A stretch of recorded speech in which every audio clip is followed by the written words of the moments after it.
What is good, guys? This is Charles from Team COG coming at you guys here with a Infernoble combo you guys have requested. You guys have wanted to see how the Great Shogun Shin combo works, and I want to showcase it to you guys here today.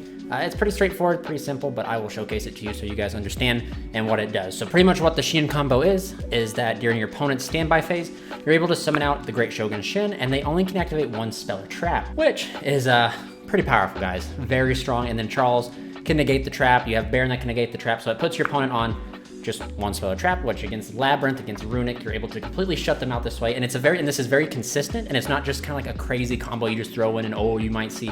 As long as you do your normal standard 1 card or 2 warrior combo, you're able to get to this. Now I want to showcase you guys this here because a lot of you guys have been wanting some explanations, and well, that's what we do here. But before I get into it, if you guys want to help support the channel, check the link down in the description below, TCG player affiliate link, all that fine jazz. If you guys really want to help support the channel, go ahead and hit that join button. You know what, just go ahead and drop kick the join button and become a member today. Get exclusive rewards, get 15% off in the store, which we have new merchandise getting ready to come out, from a revamped Ordained by Flame mat here to the new Song of Roland 2-player cloth playmat, and so much more coming. So if you guys really want to support the channel and help out, go ahead and do that, which allows us to pretty much just, put more into it. So without further ado, we're just gonna go ahead and jump on into the combo. All right, guys, so here we go. This is combo. This can be Neospace Connector. This can be your 1-card combo, but essentially we're just gonna use these 2 cards, just like the old days of using Super Quantum Red Layer and Fireflint Lady to be able to special summon himself and make Isolde. And I'm just gonna show you guys the full swing here. So to start out with, you end up special summoning out your Red Layer, then you can activate the Flint Lady to special summon itself, and we just pretty much just get to Isolde. That's pretty much it. Doesn't matter how you do it, just get to Isolde. So we end up making the Isolde right here. Isolde's effect on summon ends up adding us the Ika, the Flame Buddy. So we can't use Ika's effects until our opponent's turn. It's just practically, this is just our target to add, but because it's just, if you guys don't know what this card does, it allows us to summon it, or when it's normal special, it summons a monster from the spell or trap zone up into the main monster zone. So part 1 of the combo is already done. Now, if you happen to get impermed or as impermed, ashed, etc. on this ad, you have multiple ways to get to this by using Durandal and stuff like that. If you happen to open it, there's different ways to truly get it. You can end up dumping this off of Angelica and then using Almas to add it back. Like, there's ways to get to this. This is what makes it so consistent. But the most frequent way you're going to get to it is by the Isolde ad. You're going to go Isolde's effect, and you're going to just pay your 4 to summon from deck. And I know some people are going to be like, pay 4 or dumping 4 combos are bad. Well, I just disagree with you. I think dumping 4 is not as bad as you think that they are. Dumping, you literally dump them with Isolde. It's not that bad. So you go ahead and dump 4. Any choice of your 4, and you go ahead and summon out the Ogier. We'll go ahead and use the Ogier's effect. You go ahead and Foolish Burial your Infernoble Knight Turpin. Now you go ahead and fire off the Phoenix Blade by banishing 2 warriors, potentially the 2 that we start with, to go ahead and add the Phoenix Blade to your hand. So then you go ahead and equip the Phoenix Blade to the Ogier, and then you activate Turpin's effect in the graveyard to special summon itself. You then overlay here for Infernoble Knight. You go ahead and overlay for Artorgus, King of the Noble Knights. So on effect on summon, he actually allows you to equip as up to 3 Noble Arms from your graveyard. So you have 2, which is going to be Durandal and the Infernoble Arms Joyous. So right here, you end up going Durandal effect to go ahead and destroy itself to grab yourself the Ricardetto. Now, right here, you end up just link summoning here into one of the key combo pieces of this is right into the Ratin, the Heavenly General. So when you make Ratin, you actually, this card is very pivotal. It's a very strong card too. It gives you a battle phase pop, but most importantly, we're doing it for its first effect, but you trigger off Joyous. So when Joyous is sent to the graveyard, you're able to special summon from your hand a Fire Warrior, which we can go ahead and special summon out Ricardetto.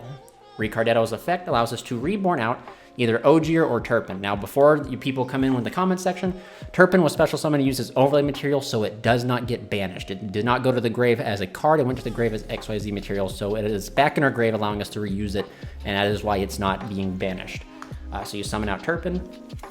You go ahead and synchro summon into the Queen Angelica. Angelica's effect on summon grabs us the Museum. So once we get Museum, or it can grab you Horn of Oliphant if you play that, and if you open Museum, but we'll go ahead and grab Noble Arms Museum, and we'll go ahead and activate Noble Arms Museum, pay 12 to go ahead and grab us the equip spell Almas, which will be right here. So again, this is in our hand, the Flame Buddy Ika and Almas. You then can use the Phoenix Blade again, because like this card is still legal over here. To banish 2 warriors, I just go ahead and banish the Artorgus and the Isolde to go ahead and grab it back from the graveyard. We will then go ahead and equip Phoenix Blade. Attempting to equip it to Angelica, we will chain Angelica's effect to go ahead and send the Gearfried. Now, if you already opened Gearfried, you can send anything from Malgus to go ahead and get a recur and draw a card.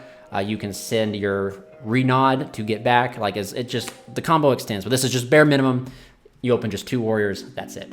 Okay, so then she will banish herself and then summon from the extra deck or main deck, Roland, the Infernoble Knight Captain. We'll then go ahead and equip Almus to Roland. Now, actually, if you don't have to do this here. I'll show you guys a pretty cool little thing. Go ahead and you can go ahead and use Turpin's effect. You go ahead and attach to the Roland. Use Museum's effect to go ahead and special summon out the Turpin, and then we go ahead and synchro summon into the Infernoble Knight Emperor Charles. Right now, we go ahead and equip Almus to Charles, and then we go ahead and link summon here.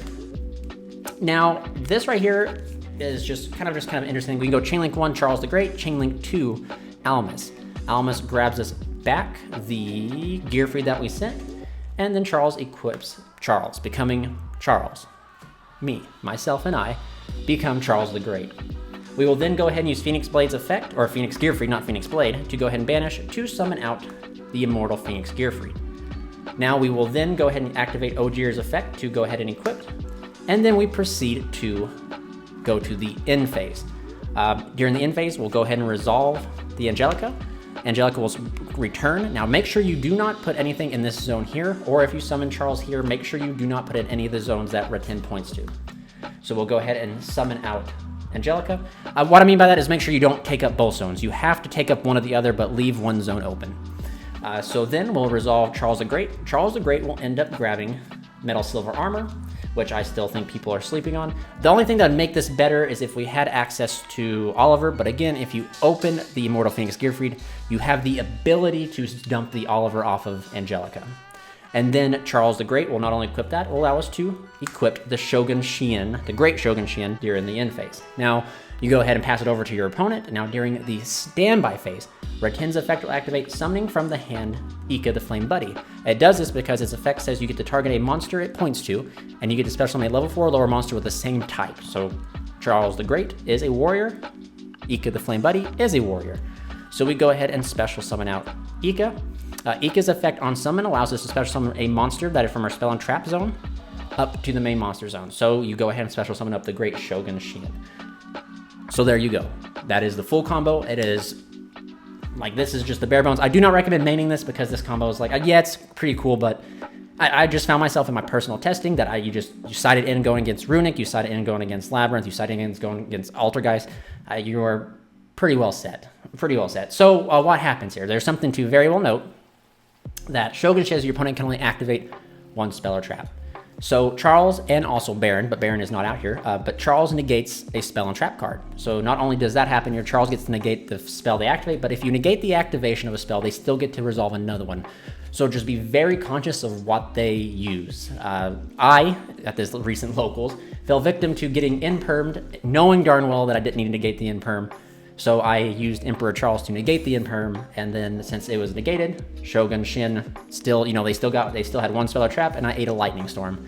So just definitely be very conscious of what you're negating. Sometimes it's okay to let things resolve because they only get it once, right? So other than that, that's what this board is. You have a monster negate, a spell or trap negate, a pop off of the Charles, and of course they can only activate one spell or trap, and you get to negate one spell or trap. So it is a pretty strong board in my opinion, and like I said, it's very good against Runic and Runic variants, Runic Sprite, good against Labyrinth, good against Altergeist. So here we go. This is the combo, guys. This is what you guys wanted to see. So here we go.